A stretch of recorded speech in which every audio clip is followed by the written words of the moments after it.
right, what's going on, guys? Welcome back to the channel. Just trying to get out my driveway here. So it's been a few weeks since we've made a video, and I know I was coming at you guys strong with the 3000 GT content, the garage build out content. We had a pretty good streak going for a few weeks there, and then I kind of fell off. So first off, it's just been busy. We've been moving into the house, getting settled in the house.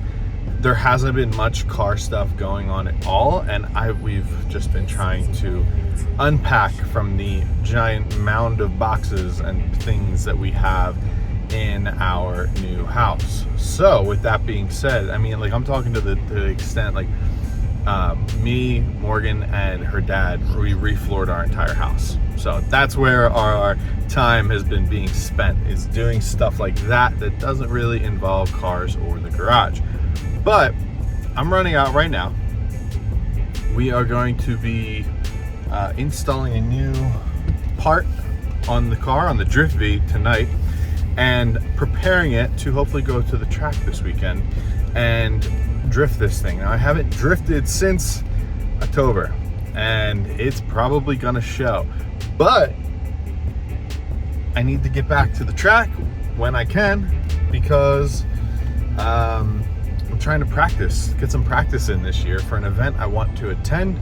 I'm not gonna make any mention, I don't think I have yet on the channel, but I'm not gonna make any significant mention of that event, just in case something doesn't work out, or if I just don't feel like I'm there yet this year. But the goal, and it's going to be difficult because of time and because of time to practice for this event, is going to be kind of tough, but I'm hoping that we can make it happen. I'm remaining hopeful all around. So let me run to the store. I'm going to get some distilled water, and then we're going to jump into tonight's project. And shout out daylight savings time. We get a little extra hour of daylight, so we can actually do stuff after work now.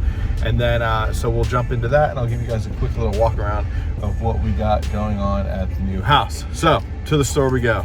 All right, we're back, and like I mentioned, we have a big pile of boxes we're trying to get through to unpack this entire house and clean out this garage so I can actually start using it for car stuff. And so in the meantime, doing projects outside.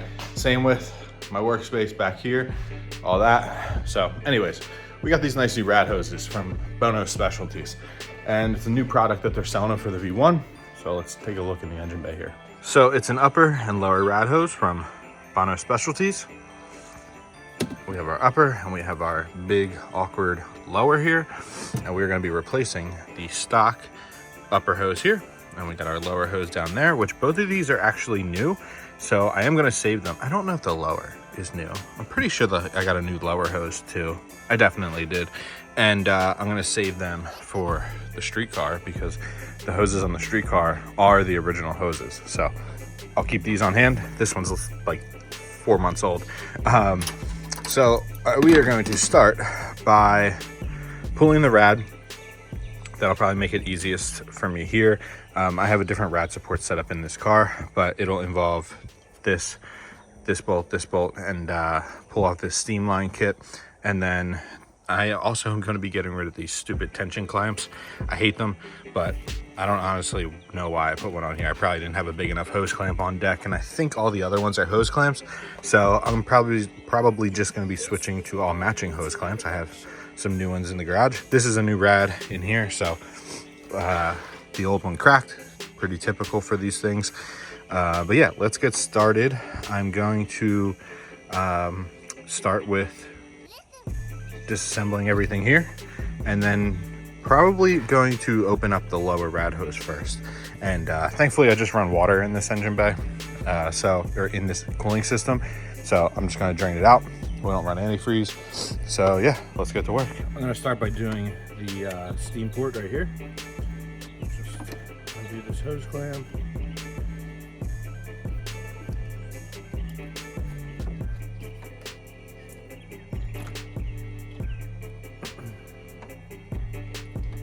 Tuck this guy aside. It is already drained. draining.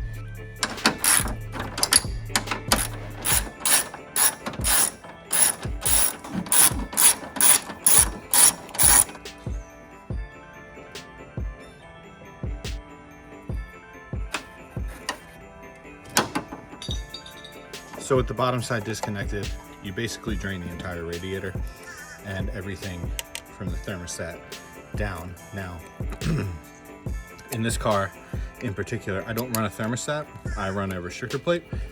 So it makes bleeding it super easy, but at the same time, it's gonna drain more. Thankfully the car's on a hill, so I have that going for me, at least in this case. Wiggle it off of the thermostat housing. That's always a bit of a challenge on these things. I typically do like a little bit of grease on here when I hook the hoses up. And while I like to think at the time it's gonna help me down the line, it's always a struggle to try and pull these rad hoses off. There she is. Now I gotta snake this guy down here. These things, these cars, I swear, have the most interesting radiator routing.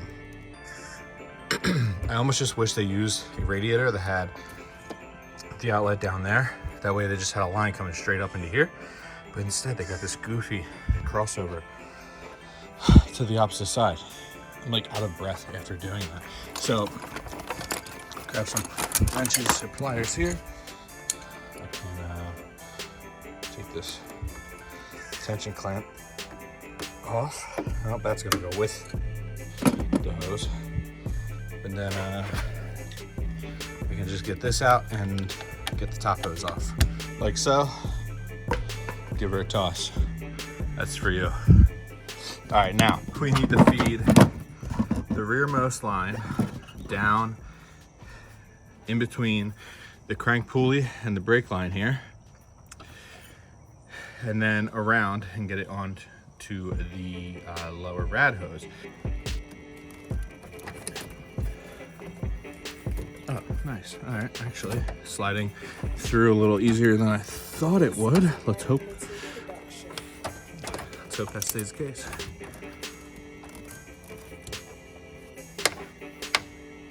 Now, if you wanted to get crazy with it here, you could very well pull your intake out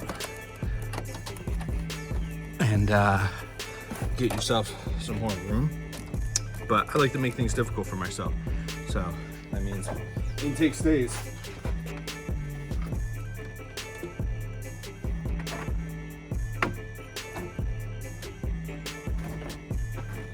Just reach down and pull it down.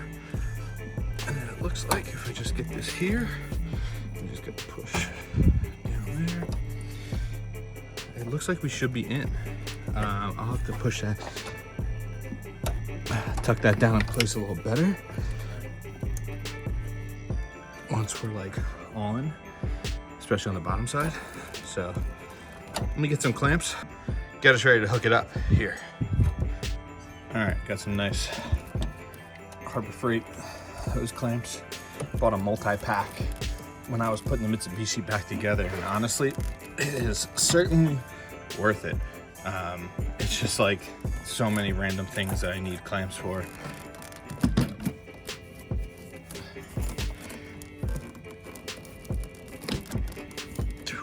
Now, these things are beefy and they definitely require a little pushing. And no matter what rad hoses you go with, this spot on the V, again, silly design, that spot on the V is always hard to get the hose over. So let me fight with this. I'll check in a minute with you guys. All right, so we got our bottom hose hooked up, and then after doing that, everything kind of just presses down into place where it used to be. So we're all hooked up right here. We got the Bono Specialties logo showing on the lower hose. And then looking down there, you know, we got everything kind of just presses down in the subframe spot. There's like a little plastic clamp thing down here. So everything just kind of falls where it needs to fall. And we are clear of all the pulleys and anything moving. So we're good there. Next up, it's time to get this guy on. Now for this one, we have 2 new hose clamps. I'm just gonna try and get a little water on the inside here to hopefully help slide them on. Go here first. Easy. And then we will jump to the rad next. Now from a fitment perspective, these things fit perfectly, but a little struggle I'm gonna be fighting here is that my rad is tilted forward. So to make things easier, I'm gonna remove my rad mounts. Again, very specific to my car, not for you guys' car.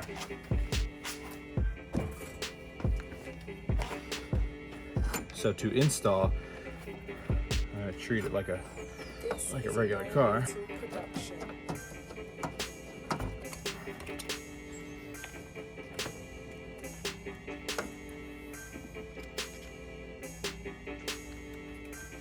So there they are, all installed.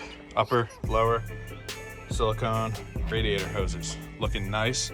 And I'll go over some of the benefits in a sec here that silicone has over rubber, because we kind of also use the same logic behind when we go to silicone couplers on our intake tubes. So we'll get into that, taking a little extra time here. I just threw these brackets on here, and I had just some flat high temp paint. Figure I hit them, they were looking a little rough. Just polish this up a little bit. It looks okay, not great, but I feel like if I were to use like a Scotch-Brite pad and scuff it up and then like sand it, it would clean up nicer. I want to get rid of that sticker, but it'll do the job for now. It looks better than it did. There was like some adhesive on here that was collecting dirt and all gross. So now I'm just gonna wait for those to dry and we'll yank this thing back forward. We are fighting the silicone here. So there will be a little added tension on here, but we should be all right. I mean, I got the hose clamps right behind the lips on each here. So while I had to back them off the rad a little bit and the water pump housing just a tiny bit, they are still good. So we will pull them up, tighten them up, and call it good. All right, just like that, we got our bled topped off. One thing I'll note, fill the rad before you hook this upper rad hose up. It'll make bleeding a lot easier for you. But coming around here, we're holding a solid temp 181. So that's pretty typical. I will let this cool and then top it off one more time tomorrow. Because these cars are always a little funky when it comes to bleeding them and getting them right, especially when they have a thermostat installed. But here, let's take a sec to appreciate the chop.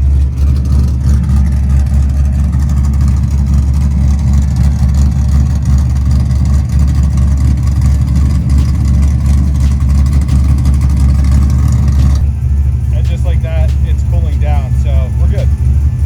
I'd say we're pretty good here. So, time to shut this off.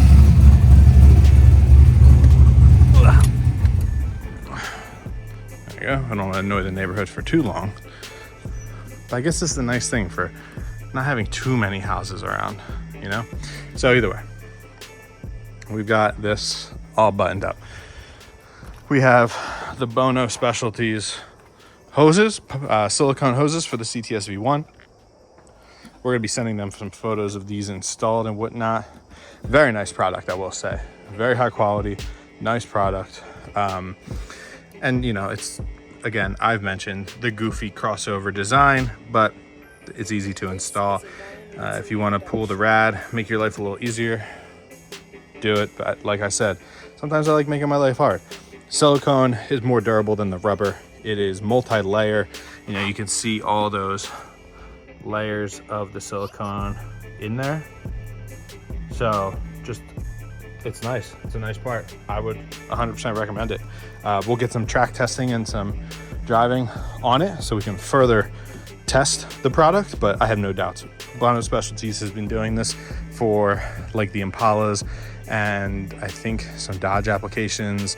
I mean, like the 90s Impalas, some other Chevy like G8 and whatnot. So they have a whole list of applications on their website. So this is not their first go at silicone radiator hoses, but it will certainly help the Drift-V when it's getting abused at the track. Next, we got to upgrade our cooling. Maybe try and get our hands on a aluminum radiator to replace this stock tanked radiator. I mean, as crazy as it sounds, this stock radiator has been doing the trick, but it was hurting until I got these vents on. So I think with a dual pass, 2-row aluminum rad, I think we will pretty much never have to worry about overheating or cooling issues on this thing again. So with that, thank you guys for watching the channel. Thank you guys for tuning in. Thank you guys for hanging around. Hopefully we get to the track this weekend. I would love to. So we'll see what happens. On this car, basically, it's ready to go. I just got to swap my rear wheels and I got to zip tie my rear bumper on in the one spot that got torn off at the track.